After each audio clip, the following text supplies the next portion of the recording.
Good evening, and welcome to this evening's edition of Patavision. First, a deadly affliction which has been affecting university students for 5 years. With this, we turn to our science correspondent, Wawa Da. Wawa? So basically, the sociological origin of the problem is this. 5 years ago, 17 magazine printed a story about how to get the guy of your dreams, right? So they just tell you what a man is looking for. And in this specific article, we have since learned, they told women, young women, 17-year-old women, that men are looking for a girl who is not high maintenance, a low maintenance woman. This is not a scientific, these aren't scientific terms, but what they mean is this, right? That men are looking for a girl who's like easy to hang out with, not a woman who needs heels and expensive perfume. So all the women in heels and expensive perfume, well, they didn't know what to do. And this is when things start to go wrong. The women start dressing in this cocoon-like fashion, right? To give the impression of being laid back or low maintenance. So we see at this time a shoe becomes very popular, a boot called Ugg boots. Ugg boots become a very popular thing at this time. They're not attractive. Women think that that's a big seller, right?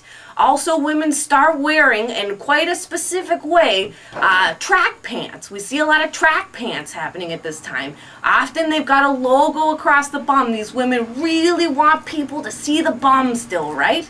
And so the combination of these things, that's fine. That might be a fashion mistake. It's not a science mistake though, right?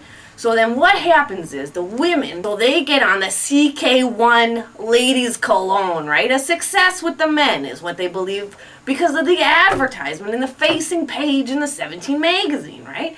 And so they get in the cologne, they get in the sweatpants, they get in the Ugg boots, and all that is fine. This is not the concern of science at this point. But then something happens. Something that nobody was expecting to happen. Students and teachers began to notice in the year 2008 that some of these young women are getting upon time to graduate and they're still wearing these things, right? They're still wearing the Ugg boots. And it can no longer be claimed that they're being worn for comfort because these things, they've lost their integrity. They're not standing up straight. Girls are walking on the sides of them, you know? It's not even on the sole of the shoe anymore. There's no argument for these things. So people are starting to wonder what the heck is going on.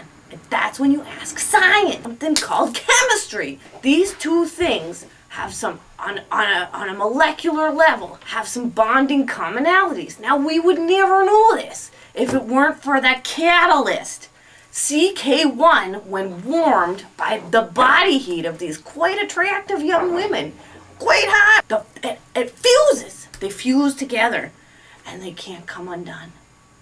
And so what's been happening is some of these girls have been wearing these things for 5 years. And this explains a couple of other things, you know, and as science often does.